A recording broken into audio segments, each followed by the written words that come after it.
Dios se ha comunicado con nosotros,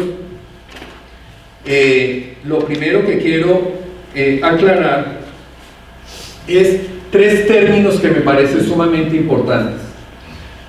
El término ateo, creo que todos lo conocen y lo entienden. ¿Qué quiere decir ateo? Una persona atea quiere decir que no cree, tiene la certeza, en teoría puede demostrar que no existe un creador. Todo se ha generado, nosotros existimos y todo producto de una serie de combinaciones aleatorias que con el paso de los millones y millones de años se fue creando las cosas que nosotros existimos.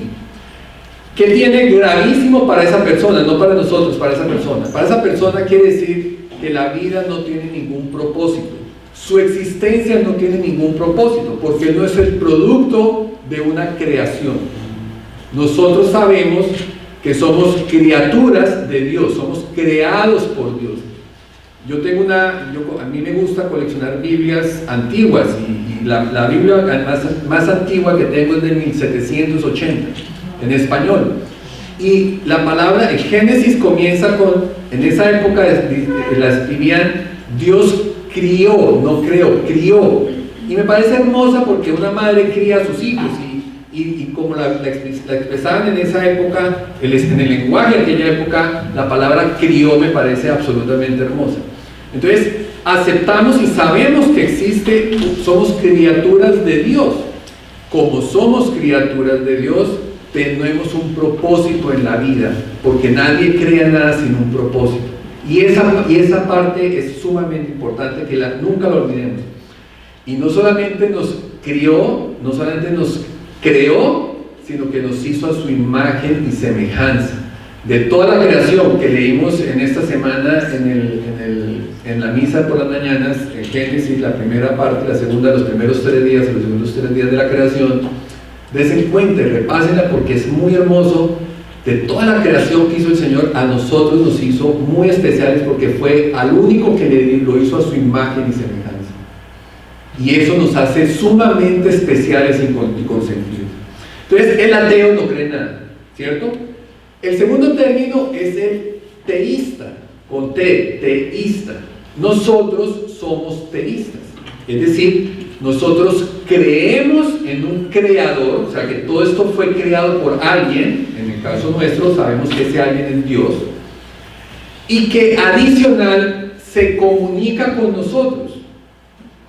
Es decir, que yo creo, o nosotros los teístas creemos en la oración, creemos en los milagros, creemos que el Señor nos escucha y creemos que el Señor nos habla de diferentes maneras, pero creemos que el Señor nos habla. Esos somos los teístas.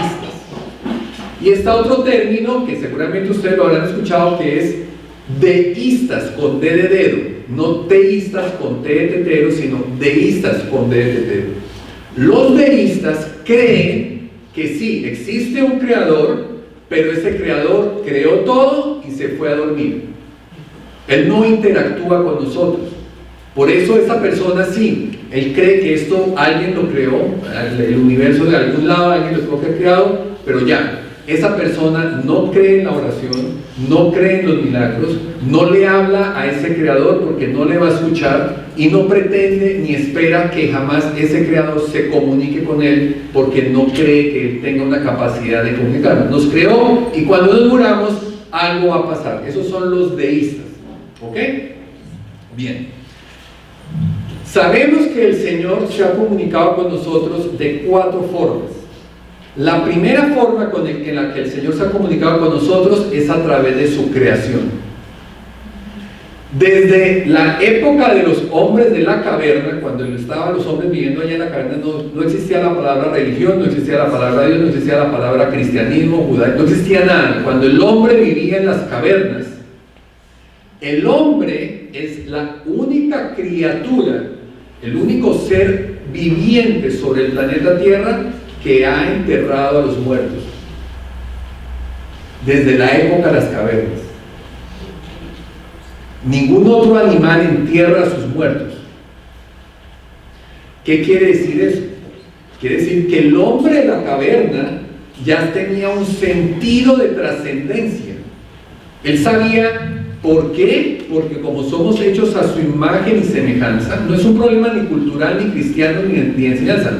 Está en nuestro ADN. Esa persona en la caverna de hace miles de años ya enterraba a sus muertos, porque él ya tenía un sentido de trascendencia. O sea, había algo, un espíritu que trascendía en la vida, que había otra vida después de esta vida. Eso lo sabía ya esa persona de la caverna. ¿Por qué? Porque él solamente mirando la creación, él ya miraba y reconocía un ser superior a él, porque el hombre no era capaz, el de la caverna, ni siquiera nosotros hoy en día, nosotros no somos capaces de hacer una hormiga que sea así de ese tamaño y sea capaz de caminar y procesar, no somos capaces. Ahora imagínense el hombre de la caverna, pero reconocía que alguien superior a él había creado todo. Entonces Dios siempre nos ha hablado a través de la creación. Y esa creación nos puede decir muchísimas cosas a nosotros. Yo puedo, si voy a la casa de alguien que no conozco, alguien Orlando, sí, siga, me regala un vasito con agua, sí, siga. Y si yo voy entrando y resulta que en la entrada está los desperdicios, la basura de hace 3 días puro en la entrada de la casa, uno pasa por encima de la basura, sigue caminando y está la ropa de hace 10 días ahí toda arrumada y todo. Yo no conozco a esa persona, ¿cierto? Pero por ver su casa por dentro, yo ya puedo adivinar muchas cosas de esa persona, ¿cierto? La puedo intuir. Igual pasa con Dios.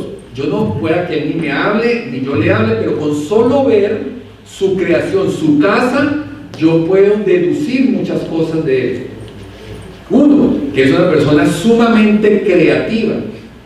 Miren la creación, miren tan variada. Segundo, que es generoso a morir. Yo les he dicho a ustedes, él dijo, listo, les voy a dar pescados a los hombres, pero no hizo una clase de pescados. Hizo 77.432.295 clases de pescados. No les dijo, les voy a dar un mango. Hizo 70.420 clases de mangos. Todo le gusta en generosidad, pero abundante. Abundante. Es generoso a decirlo más. Tercera propiedad que yo puedo, cualidad que yo puedo intuir de Dios solamente viendo su creación: paciente, paciente, paciente, paciente. Una estrella se demora 5.000 millones de años en formarse, y Él no tiene problema en esperarse a que se formen las estrellas para que cuando nosotros salgamos ahorita aquí de este salón en el parqueadero, miremos al cielo y digamos, ve qué cielo tan bonito, y nos subamos al carro. Puro para que nosotros veamos ese cielo estrellado y nos deleitemos con él. O sea, paciente, tienes una persona llena de paciencia, generosa, amable, creativa. Segunda forma en que el Señor ha escogido para comunicarse con nosotros: a través de los sentimientos. Dios nos habla a nosotros a través de los sentimientos. Aquí estoy seguro que hay muchas madres, aquí hay muchos padres, que cuando tuvieron a sus hijos recién nacidos en sus brazos, ustedes sintieron algo indescriptible, ¿cierto? Un amor, una maravilla, una omnipresencia, algo que uno no puede, no hay palabras que uno tenga para poder expresar lo que uno siente cuando tiene su hijo en sus brazos, ¿cierto? Cuando uno estaba o está en ese enamoramiento con su esposa, lo que uno siente por un hijo, cuando ese hijo le dice uno gracias papá, cuando el hijo es buena gente con uno mejor dicho se desborda de amor. Todo ese amor, todos esos sentimientos son signos y comunicación del Señor para con nosotros. Tercera forma en que el Señor ha escogido para comunicarse: a través de una serie de personas muy especiales que se llaman los profetas. Él escogió a una serie de personas especiales para que ya en un lenguaje mucho más directo, de tú a tú, nos hablaran. Y por último, escogió a su propio Hijo para que todavía, si no teníamos claro todo lo que nos habían dicho esa gran cantidad de profetas que Él fue escogiendo a lo largo del tiempo, para que todavía no nos quedara ninguna duda, nos mandó a su Hijo para que nos hablara a nosotros de Él. De esas 4 formas que el Señor se ha comunicado con nosotros, las 2 últimas, es decir, lo que nos dijo Jesús y lo que nos dijeron los profetas, está condensado en un libro que se llama la Biblia. Y aquí es donde yo pretendo demostrarles a ustedes que Dios sí se ha comunicado con nosotros, y es a través de la Biblia. Porque usted es teísta, ya hemos dicho que somos teístas, ¿cierto? O sea, creemos que existe un Dios, un creador que creó todo y que habla con nosotros. ¿Cómo puedo estar yo seguro que es el Dios de Abraham, de Isaac y Jacob? ¿Por qué no pudiera ser el Dios que nos habla el Corán? ¿Por qué no puede ser el Dios de los hindúes? Ellos también creen en los hinduistas, los hindúes creen en un Dios que también creó las cosas y que habla con ellos y de todo. ¿Por qué podemos estar seguros de que el Dios nuestro es el verdadero Dios y no el de ellos? Entonces yo les voy a demostrar a ustedes que el Dios de nosotros es el verdadero por las razones que les voy a dar en la charla de hoy. La forma en que yo les voy a demostrar que Dios se ha comunicado con nosotros es ofreciéndoles a ustedes el siguiente reto. Les propongo que con toda la tecnología que tenemos hoy en día en el 2019, con Google, con el Internet, con las inmensas bibliotecas que existen en el mundo, con todos los recursos que usted se imagina, trate de hacer alguien la siguiente tarea. Recopile 73 libros que cumplan estas condiciones. Número 1, que tenga más o menos 50 autores. O sea, esos 73 libros fueron escritos por 50 personas. Esas 50 personas nunca se han debido conocer unos con otros, ni jamás tener contacto el uno con el otro. Que esas 50 personas hayan vivido en un periodo de 1700 años. Que esas 50 personas hayan hablado 3 idiomas diferentes. Que esas 50 personas hayan vivido en 3 continentes diferentes. Y que esos 73 libros escritos por esas 50 personas tengan entre todas ellas más de 2500 profecías. Que de esas 2500 profecías, el 95% de ellas ya se hayan cumplido y se puedan demostrar su cumplimiento. Y que esos 73 libros hablen solamente, principalmente, de 3 temas. Y lo más importante, que esos 73 libros no se contradigan el uno con el otro. Con toda la tecnología que usted tenga a su disposición, intente hacer ese ejercicio. Eso es la Biblia. La Biblia es la recopilación de 73 libros escritos en un periodo de 1700 años por más de 50 autores diferentes que nunca se conocieron el uno con el otro, que vivieron en 3 continentes diferentes, que hablaron 3 idiomas diferentes, que vivieron en un periodo de 1700 años. Toda la Biblia tiene 3 ejes de conversación y no hay contradicción alguna entre ninguno de esos ejes de conversación. Y contiene más de 2500 profecías, de las cuales se han cumplido más del 95% de ellas comprobables. No son como las profecías de Nostradamus. Yo no sé si alguno ha tenido la oportunidad de leer o oír en qué consisten las profecías de Nostradamus, que fueron muy famosas porque le hicieron películas, series de televisión, libros, novelas, de serie, de todo. Claro, las profecías de Nostradamus cuadran con cualquier cosa porque eso es lo más críptico, lo más vago, lo más nebuloso posible. Que el león se despertará algún día y atacará al árbol verde que se fruje con el viento.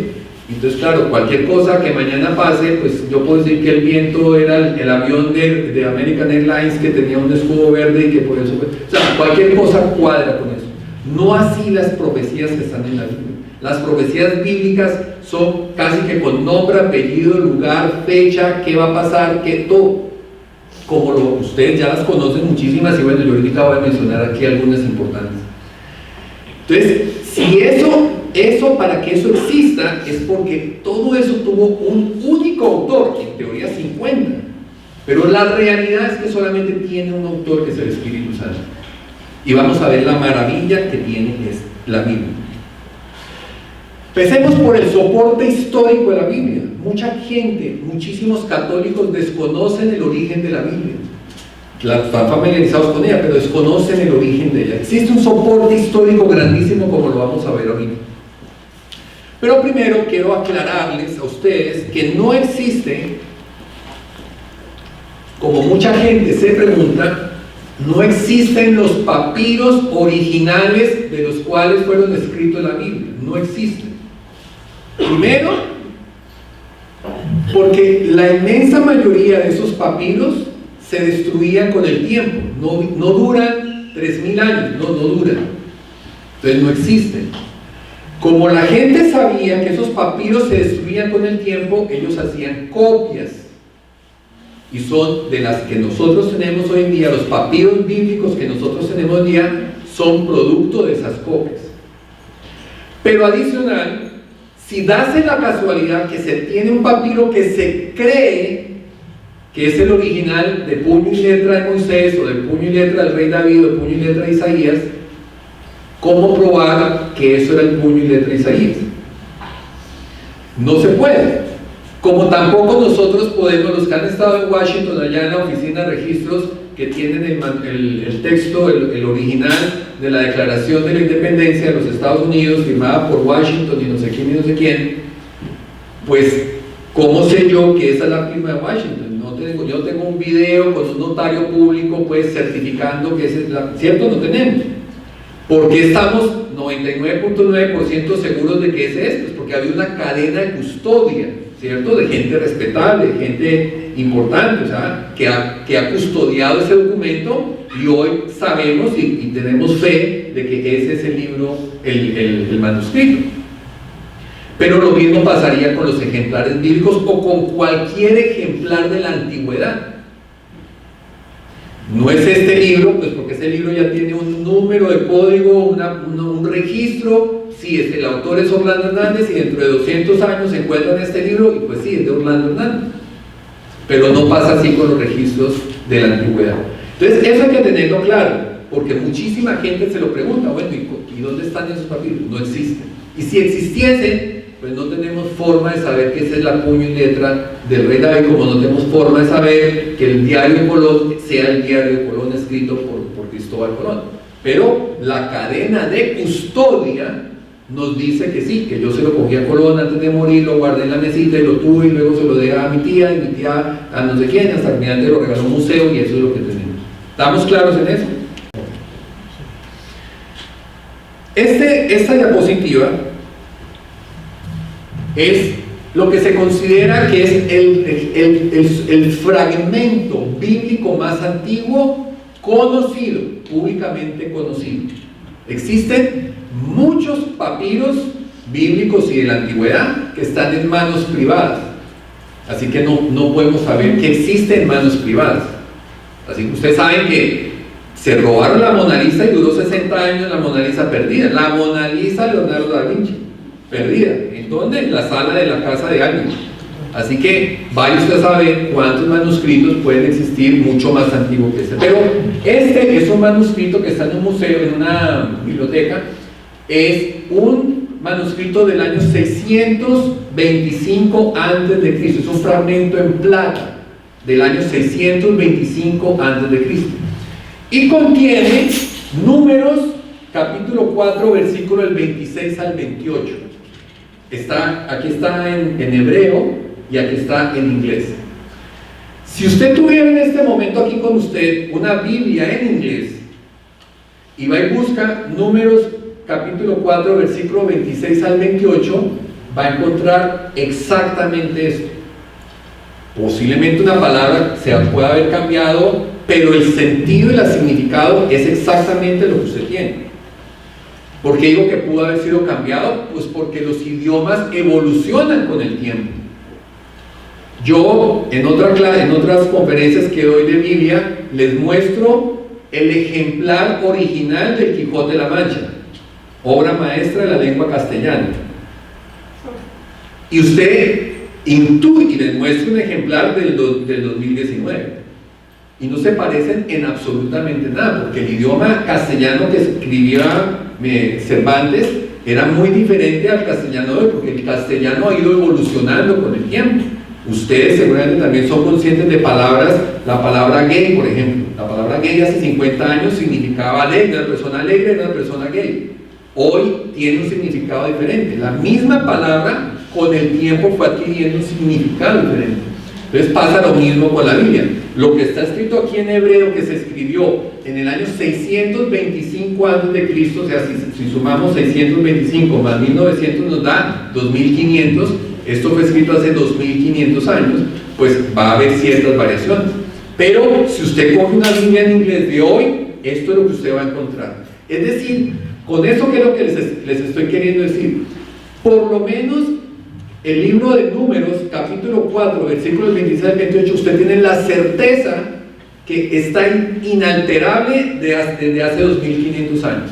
Ha sido ese pedacito por lo menos. ¿Por qué? Pues porque usted puede venir aquí a este cuadro, lo mira, lo lee y dice, ok, estoy tranquilo porque no ha sido cambiado. ¿Me hago entender? Ok. Bien, así como existe este fragmento, existen mucha cantidad de otros papiros, unos más completos que otros. Pues ese está súper incompleto, ¿cierto? Esto solamente tiene ese pedacito, porque está escrito en plan y se ha podido preservar con el tiempo. Existe una gran cantidad de papiros, como vamos a ver ahorita, pero de importancia, de mucha importancia, básicamente tres. De mucha importancia, tres. ¿Por qué de mucha importancia? Uno, porque está prácticamente entera la Biblia. No un fragmento, sino completa, de Génesis a Apocalipsis. Y segundo, porque está muy bien preservada. ¿Cuáles son esos tres papiros o códices? A la colección de papiros se le llama códices. Uno se llama el códice alejandrino, el otro se llama códice sinaítico y el otro se llama códice vaticano. Esos tres códices son sumamente importantes, repito, porque están muy bien preservados y están casi que completa la Biblia entera. Esos son papiros del año más o menos 350 después de Cristo. Y aquí tenemos un ejemplar del código sinaítico, del códice sinaítico. Se llama sinaítico porque se encontró en el monte Sinaí. ¿Por qué me encanta este? Y por eso se lo cito a ustedes acá. Si alguien tiene cámara, tómenle, recomiendo o anótenlo. ¿Por qué? Porque los que conservan este papiro, primero no es la Iglesia Católica, con eso les aclaro que la gente se imagina que la Iglesia es la que manipula o ha manipulado la Biblia a su antojo. No. Quien tiene este papiro es el Museo Británico de Londres. Yo tuve oportunidad de ir a Londres y me fui allá obviamente y lo vi con mis propios ojos en la Biblia del año 325. Pero para hacerla asequible a todo el mundo y no solamente a los que la puedan ver ahí en la urna de vidrio, porque solamente vi donde la tienen abierta, no la toqué ni busqué algún pasaje que me llamara la atención verlo cómo se escribió en el año 325 después de Cristo. Ellos sí cogieron y fotocopiaron, le sacaron una foto a cada página, a cada hoja, la tradujeron al hebreo, al idioma en que estuviera escrito, hebreo, griego, y la tradujeron en diferentes idiomas: español, inglés, francés, alemán, no recuerdo si portugués, por lo menos sé que está en español y en inglés. Y es decir, y usted puede ir a este website y ahí está toda página por página. Miren, esta es la original, está un poquito borroso, ¿cierto? Este es el original.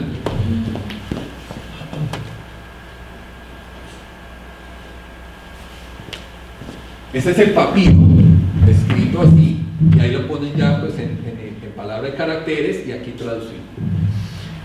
Es decir, usted puede hoy llegar a su casa, ir a este website, y si coge cualquier pedazo de su Biblia que tiene encima de su mesita de noche, va y la busca acá. Usted pone aquí, si quiere ver si Lucas capítulo 18, versículo 20, que dice, busca aquí Lucas 18, no sé qué, va a llegar, lo va a encontrar acá, y si usted sabe hebreo o griego, pues léalo y mire a ver qué le dice versus lo que usted tiene. Pero si usted no sabe hebreo y arameo, como es mi caso, que yo no lo sé, pues me voy a la traducción. Y se va a dar cuenta que lo que tiene escrito usted es eso. ¿Estamos? Entonces, con esto les estoy mostrando, este es el monasterio de Santa Catalina en el monte Sinai, por eso se llama sinaítico. Este monasterio existe hoy en día, está habitado por monjes, fue construido en el año 400 después de Cristo. Y tiene esta zarza, está viva, que es lo que la tradición dice que es la zarza ardiente de Moisés. ¿Es la zarza ardiente de Moisés? No lo sabemos. Lo único que sabemos es que la tradición, por lo menos desde el siglo IV, desde el siglo III, esta zarza está viva. O sea, desde el siglo III tenemos la tranquilidad que no se ha muerto, ni la sembraron ni nada, o sea, ni la han resembrado ni nada. Está viva desde el siglo IV, igual que el manifiesto de la Constitución de los Estados Unidos. Ha habido una cadena de custodia seria. Aquí la vida ha sido cadena de custodia seria. Pero la tradición indicaba que esa era la zarza ardiente de Moisés. En ese monasterio, que hay gente que va a Egipto y lo puede visitar, fue donde encontraron ese manuscrito que les mostré en la página anterior, que la posee el Museo Británico. El otro manuscrito, el alejandrino, también lo tiene el Museo Británico de Londres. Y el otro, que es el Vaticano, más o menos uno es de 350, el otro es de 400 y el otro es de 420 después de Cristo. Lo tiene el Vaticano, en el Museo Vaticano. Entonces tenemos, y los rollos del Mar Muerto. Ustedes han oído hablar de los famosos rollos del Mar Muerto. Los famosos rollos del Mar Muerto, este es uno de esos, este es el libro, un pedazo de Isaías. 1Q quiere decir que lo encontraron en la primera cueva. Actualmente se han encontrado más de 14 cuevas allá en la parte del Qumran, cerca del Mar Muerto. En la cueva número 1, por eso dice 1Q, ese 1Q quiere decir primera cueva del libro Isaías. Este fragmento, que mire lo que está muy bien conservado, está algo incompleto, mira aquí le faltan unos pedazos, pero está bastante completo. Esto es del año 170 antes de Cristo. La que les mostré anteriormente es del 350 después de Cristo. Si a usted quiere ir con su Biblia, puede ir acá, también está en internet, usted la puede mirar y mira que por lo menos su Biblia desde el año 170 antes de Cristo, el fragmento de Isaías aquí es lo mismo que usted tiene en su Biblia. ¿Qué les quiero dejar a ustedes claro con esto? Que la Biblia que usted tiene encima de su mesita de noche tiene un soporte documentario impresionante, no es inventado, no, usted tiene contra quién ir y corroborar, contra quién ir y verificar que su Biblia no ha sido adulterada ni ha sido alterada. ¿Por qué? Porque usted vaya y mírelo acá, lea y mire quéjese si usted encuentra una inconsistencia. Ahí es donde viene el imprimatur.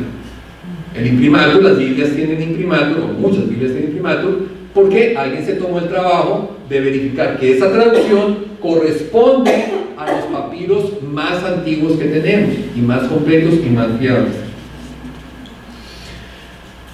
Entonces, claramente, nuestra Biblia tiene un soporte histórico, como no lo tiene ningún otro documento de la antigüedad, ninguna obra antes de la antigüedad. Miren este cuadro. Este cuadro, ¿alcanzan a leerlo acá? Pero no se lo digo. Este cuadro, yo me tomé el trabajo de coger algunos autores conocidos de la antigüedad.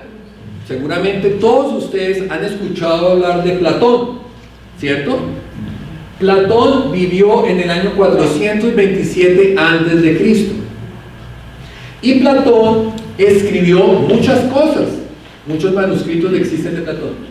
La copia más antigua que existe de Platón, de autoría de Platón, la copia, no lo dice originales, porque los originales, repito, se fueron pudriendo, se fueron dañando, entonces la gente iba copiando, haciendo copias.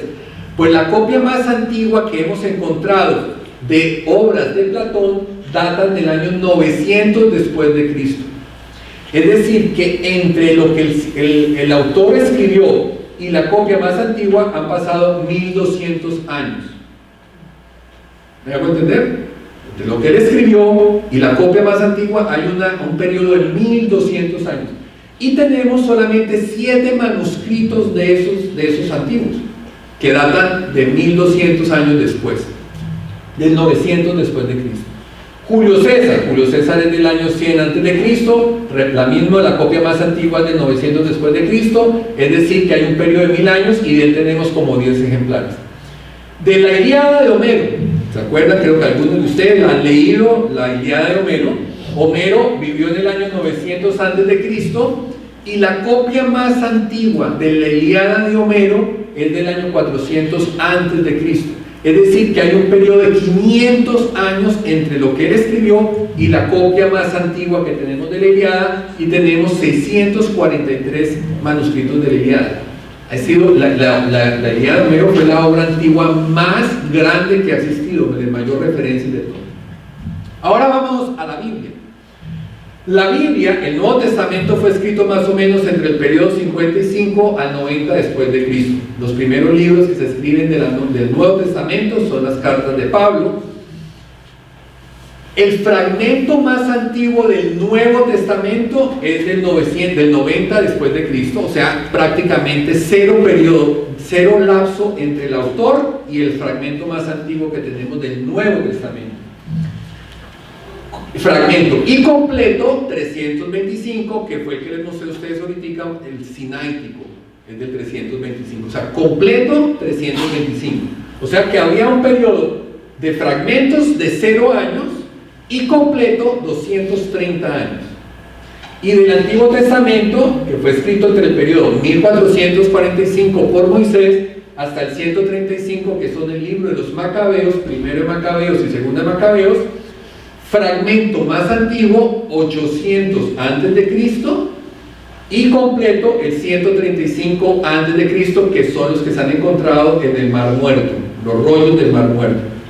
Es decir, que hay un periodo de 730 años a 0 años de periodo de espacio entre el autor y el fragmento más antiguo. Y combinados los dos, Antiguo Testamento y Nuevo Testamento, tenemos más de 52.000 papiros de referencia. ¿Quiere más soporte usted que eso? Tenemos 52.000 documentos diferentes que soportan que lo que usted tiene encima de su mesita de noche es lo que escribieron los autores originales. O sea, con esto quiero concluir que nuestra Biblia tiene un soporte histórico irrefutable, irrebatible. No lo tiene ningún documento de la antigüedad.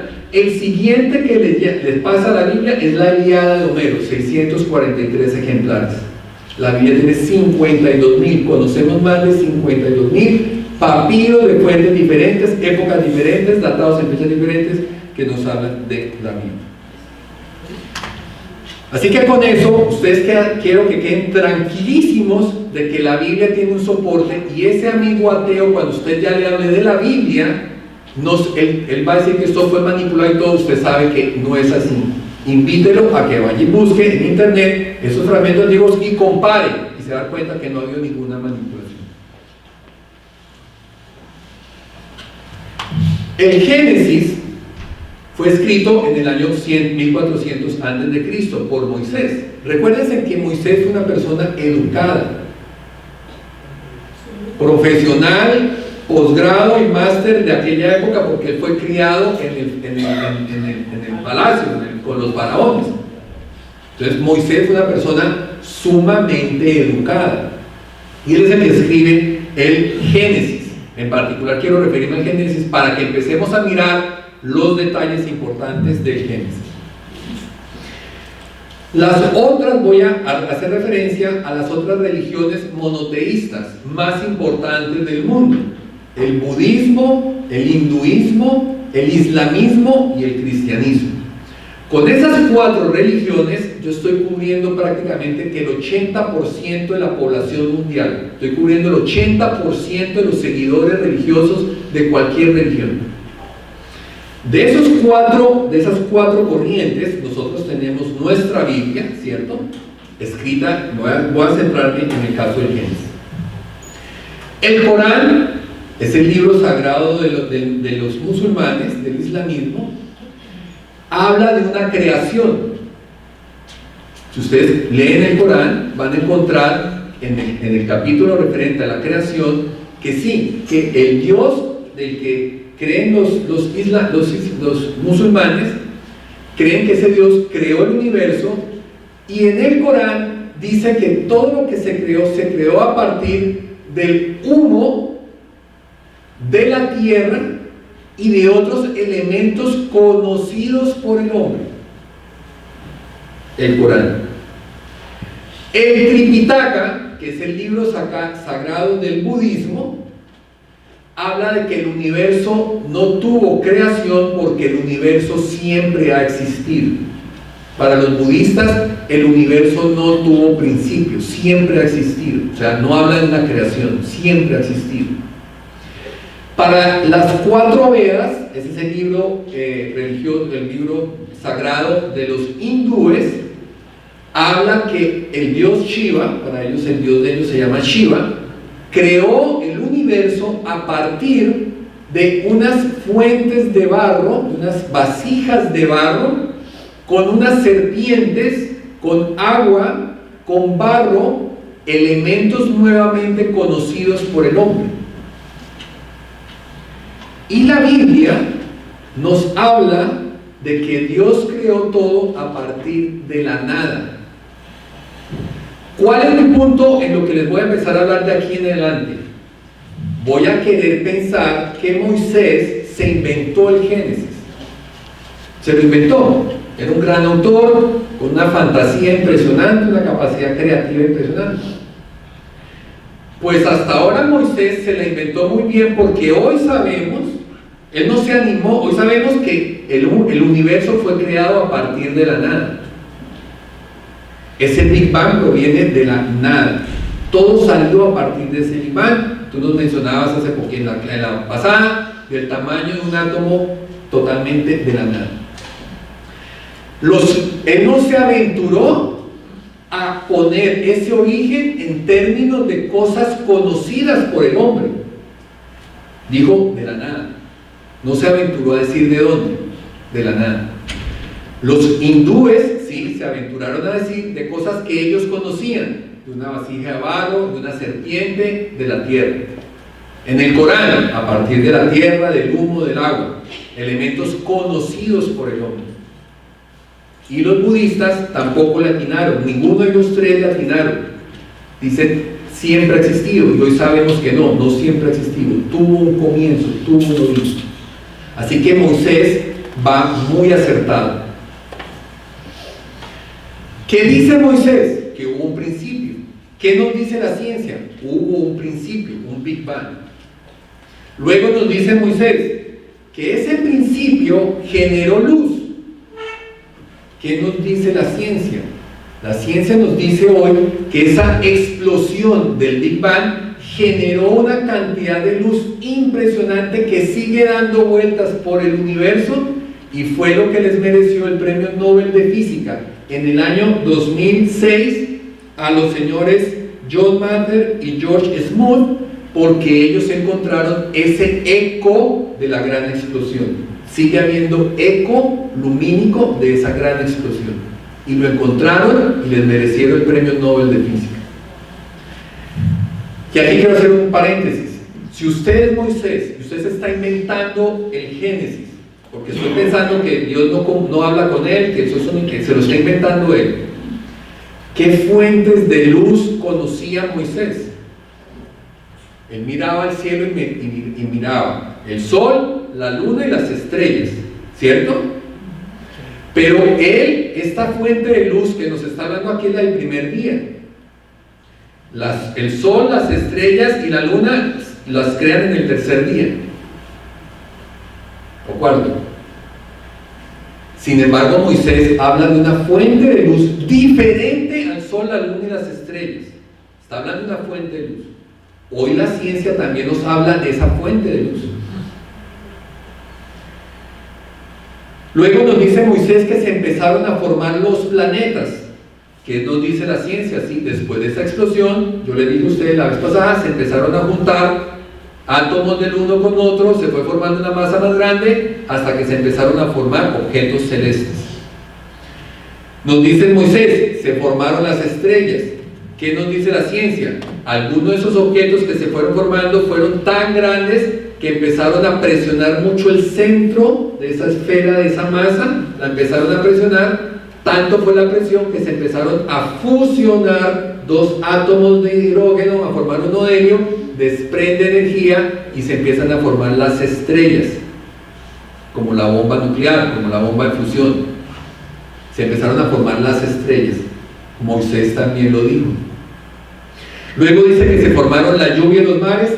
Sabemos que empezó aquí a caer agua venteada, a formarse los vapores de la tierra cuando se empezó a enfriar, a formar nubes y a generar agua. Nace el reino vegetal. Nos dice la ciencia que la primera forma de vida que hubo en el planeta Tierra fue forma vegetal. Luego que se forma el reino animal, sabemos que sigue la cadena de animal, sigue el reino animal. Luego nace el hombre de la tierra, y es lo que nosotros sabemos, de que todo proviene de la tierra. Todo el material químico de su cuerpo, de mi cuerpo, proviene de la tierra. Y aquí es bien importante que tengamos claro eso. La ciencia nos dice que la materia, la famosa ley de conservación de la energía, que todo proviene de la tierra. Todo proviene de la tierra, ¿cierto? Todo.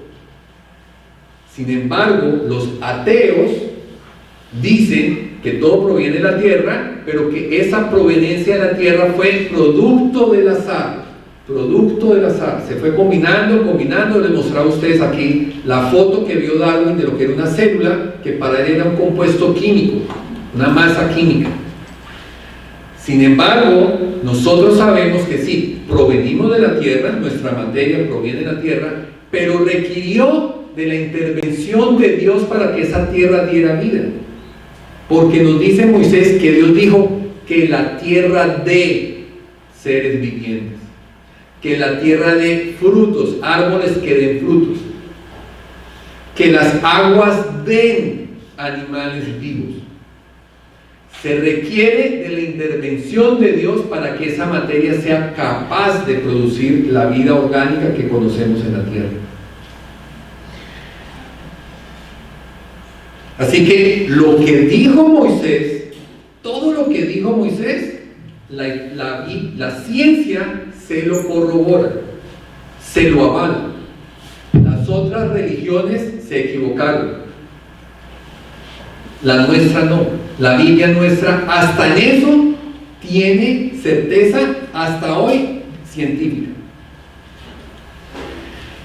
Adicional, sigamos pensando que Moisés ha seguido acertándole a todo. Si usted es Moisés, usted observa cómo se formaría la vida, usted jamás hubiera dicho que la vida nació en el agua, porque Moisés observaba que los animales entran a cazar al agua y se salen. O sea, para Moisés la vida comenzó en la tierra. Es lo que pensaríamos cualquiera de nosotros. Jamás hubiéramos dicho que la vida salió del agua a la tierra. Diríamos de la tierra al agua, porque es lo que observamos. Nosotros observamos que el oso se mete al agua a cazar el pescado. Se mete allá, no de allá para acá. Sin embargo, Moisés dice que la vida comienza en el agua. La primera creación de Dios de la vida fue en el agua. ¿Cómo se hubiera imaginado los biblistas antiguos, los profetas, que cuando usted mira el cielo, dígame usted con sinceridad total, ¿a usted le hace pensar que cada estrella es diferente?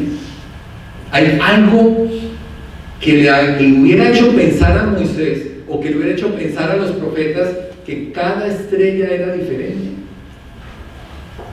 Hoy lo sabemos porque hoy tenemos el Hubble, el telescopio espacial allá que mide, sabemos que cada estrella es diferente, hoy. Pero hace 2700 años, ¿cómo se le ocurriría a usted pensar que cada estrella es diferente? En la Biblia nos dice que Dios llamará a cada estrella llama a cada estrella por su nombre. O sea que cada estrella es diferente. Ya lo dice la Biblia. Que hay infinidad de estrellas. Dice que hay la Biblia nos dice que hay más estrellas que granos de arena en la playa. Usted sale y mire, por más de que usted vea el cielo estrellado, Pues dice que hay muchas estrellas, pero jamás se atrevería a decir lo que hoy sabemos, que sí, que hay infinidad de millones de estrellas. Eso se supo apenas hace 60 años, antes no se sabía. Moisés, en la Biblia lo encontramos, los profetas lo dijeron. La redondez de la tierra, sí, en 1492 Cristóbal Colón comprobó que la tierra era redonda. Sin embargo, la Biblia ya habla que la tierra es redonda. La Biblia nos dice que la tierra está suspendida en el aire, como lo vinimos a comprobar apenas en el 1542 con Copérnico, cuando dice que sí, que estamos suspendidos en el modelo Copérnico. Antes pensaban que la tierra tenía que estar sostenida de algo sostenía la tierra. En la Biblia habla que la tierra está flotando en el aire. Así que la ciencia incluso sigue avalando hechos científicos que no tienen explicación alguna de cómo pudieron ellos saberlo si no fue dictado. La Biblia y el cristianismo es la única religión. Cuando hablo de religión, sigo enfocado en esas cuatro porque primero son las que medio conozco un poquito. Ustedes saben que existen miles de religiones diferentes, pues no las conozco ninguna, todas por supuesto, ni idea qué es cómo se llaman, sé que existen muchísimas. Así que cuando hablo de religión sigo focalizado en esas cuatro que cubren el 80% de la población. Miren esto, el cristianismo es la única religión que profetizó que Dios se iba a hacer hombre y iba a estar aquí con nosotros. El Dios que fuera, Shiva o lo que sea, iba a encarnarse, iba a vivir con nosotros. Lo profetizó. Ninguna otra religión habla que su Dios, cualquiera que fuese, se va a hacer hombre y va a vivir entre nosotros. La Biblia se animó a hacerlo y a través de profecías que se fueron cumpliendo. Yo les digo a ustedes que yo aquí ya les he dado una charla, lo tengo aquí en el libro Jesús Histórico, donde existe evidencia de que Jesucristo existió no solamente en la Biblia, sino en muchos documentos de la antigüedad. Yo les leí a ustedes aquí fragmentos de Josefo Flavio. El que no, en el libro yo tengo aquí todos los fragmentos que, bueno, todos no, algunos de los más importantes fuera de la Biblia que nos hablan que Jesucristo efectivamente existió. No, esos documentos no nos hablan de Jesucristo, Hijo de Dios, pero que existió, que hizo maravillas, no milagros, maravillas, que dijeron que lo vieron vivo después de que lo habían matado, 3 días después que lo vieron vivo después de que lo habían matado. O sea, el Jesús histórico no solamente está soportado por la Biblia, sino por muchos documentos históricos de la antigüedad. Pero tengan en cuenta ese detalle. El cristianismo es la única religión que profetizó que el Dios de cada una de sus religiones, en todas las otras religiones su Dios se quedó allá y hizo todo desde allá y vivía allá y todo. En la nuestra se profetizó y se dijo que Dios iba a encarnarse y iba a vivir entre nosotros. Ninguna otra religión lo hizo. Por eso, todo esto les estoy indicando a ustedes que nuestra religión es la verdadera, nuestra Biblia es la verdadera, la inspirada, porque fue capaz de predecir que iba a pasar lo que terminó pasando. Fueron profetizándose durante un periodo de 1700 años. 1700 años fueron soltando profecías de ese Mesías. Profecías que indicaban dónde iba a nacer ese Mesías, de quién iba a nacer, cuándo iba a nacer, qué iba a hacer, dónde iba a vivir, de qué iba a vivir, por qué iba a ser conocido, cómo iba a ser conocido, cómo iban a terminar sus días, quién lo iba a entregar, quién lo iba a matar, cómo lo iban a matar, qué iba a pasar después de que lo mataran, dónde lo iban a enterrar, con quién lo iban a enterrar. Así hay más de 47 profecías que nos hablan de ese Jesús. Más de 47 profecías de ese Jesús. Imagínense que Yo tengo un amigo, ¿alguno de ustedes tiene algún amigo o conocido que lea el futuro, que vea el futuro? ¿No? Bueno, yo sí. Yo tengo un amigo que ve el futuro y un día me lo contó, me dijo: Orlando, yo veo el futuro. ¿Y usted ve el futuro? Sí, sí, sí. Si usted a alguien le dice que ve el futuro, ¿qué es lo que usted le pregunta inmediatamente? Demuéstremelo, ¿cierto? Demuéstreme. Yo le dije: demuéstreme que usted ve el futuro. Y me dijo, esto pasó hace muchos años, y me dijo, hace como 5 años, me dijo: Orlando, en el año 2019, el 2 de enero del 2019, en la ciudad de Naples, Florida, va a nacer un niño varón. Eso me dijo hace 5 años. Y bueno, pasaron los 5 años y ahorita este 2 de enero, 3 de enero, llamé a Naples, Florida, y pregunté, llamé a un hospital: oiga, ¿allá nació un niño varón? Y me contestaron: sí, sí. Ah, gracias. Debo estar sorprendido por lo que mi amigo hace 5 años me profetizó. No, ¿cierto? ¿Por qué? Pues porque es muy fácil hacer esa profecía, ¿cierto? Chances, la probabilidad de que el hombre acierte son del 100%, ¿cierto? Ok. ¿Qué hubiera pasado si hace 5 años mi amigo me hubiera dicho no solamente que iban a nacer el 2 de enero del 2019 un niño varón en Naples, sino que su mamá se llamaba Marta? Bueno, pasaron los 5 años y el 2 de enero pasado yo cogí y llamé a un hospital de Naples, cogí páginas amarillas, busqué ahí en internet, Google, hospital de Naples, llamé: oiga, ayer nació un niño varón, pero no el 3 de enero. ¿Nació? Sí. Y de casualidad su mamá se llamaba Marta, y la señorita cogió y buscó: ah, sí, aquí nació un niño que se llamaba Marta. Bueno, un poquito más impactante lo que me dijo, pero todavía no me impresiona, ¿cierto? Todavía no me demuestra que sea una persona que realmente mire el futuro, porque, pues, existe, ya no es tan fácil, pero le aplaudo, adivinó.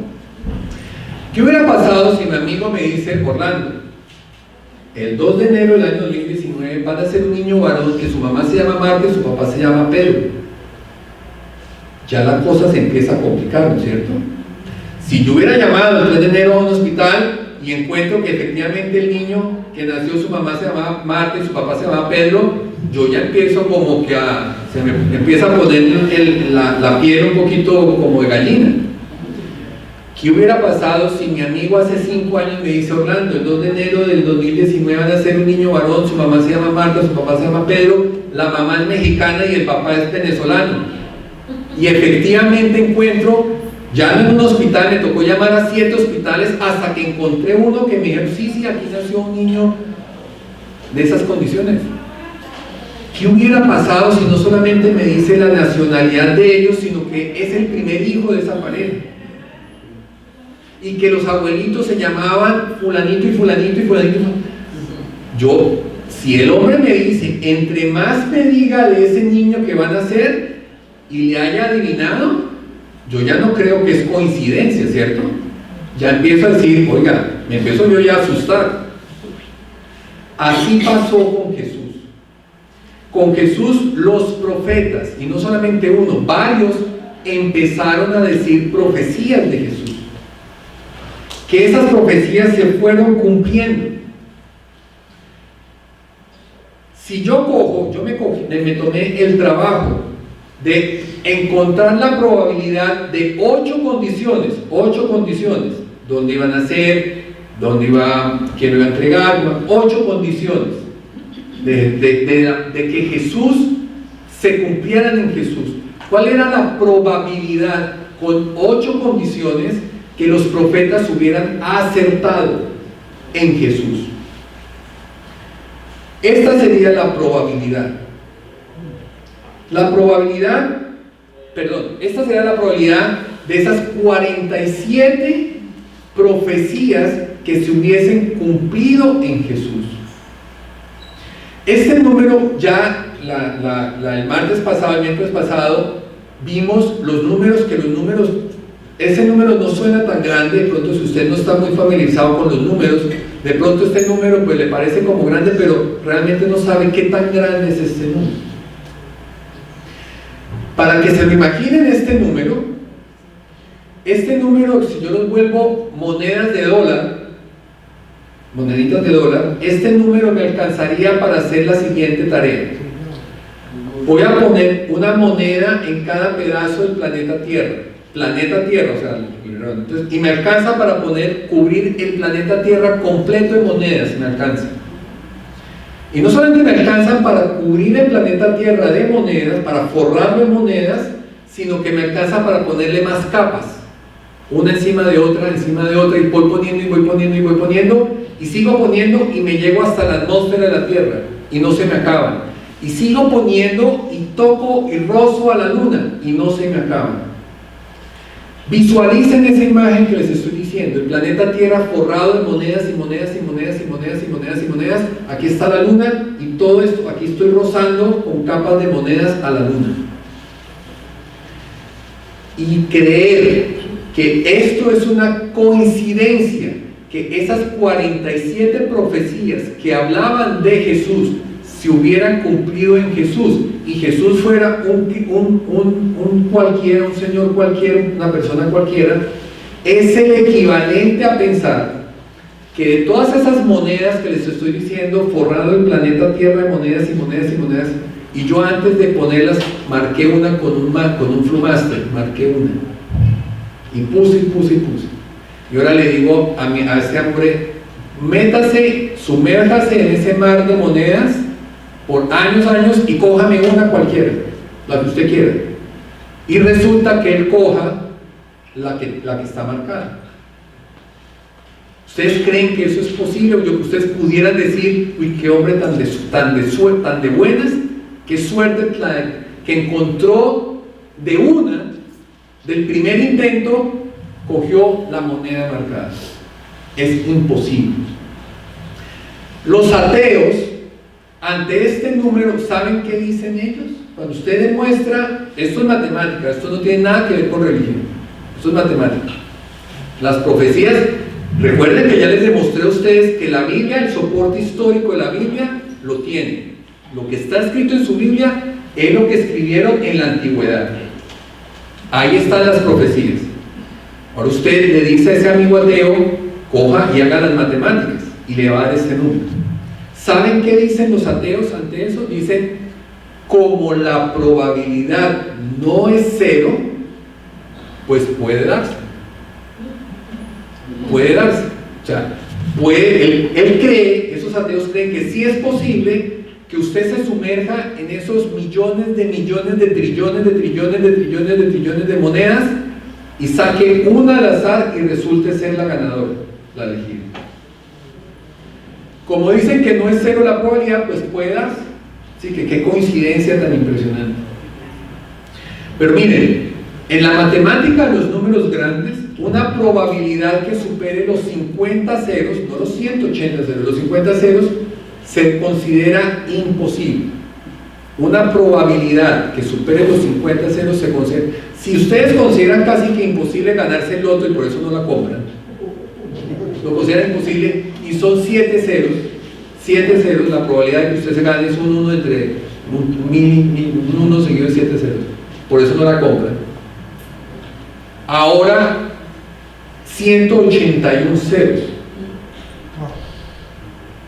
Ellos dicen que como no es cero, es posible. Así que con esto les he querido demostrar a ustedes que la Biblia es un libro muy especial. Nos ha soportado, aguanta el soporte científico de cosas científicas. La Biblia no es un libro científico, pero en las cosas que se metió de ciencia, la ciencia hoy le ha dado la razón, y a ningún otro libro de ninguna otra religión la ciencia lo va a poder respaldar, porque no tiene nada que ver con lo que hoy sabemos de la ciencia. Segundo, que tiene un soporte histórico como no lo tiene ningún documento de la antigüedad. Tercero, que las profecías que fueron dando Los profetas, a lo largo del tiempo que se cumplieron, matemáticamente es imposible, y la única explicación posible es que toda la Biblia fue inspirada por un único autor que nosotros sabemos que es el Espíritu.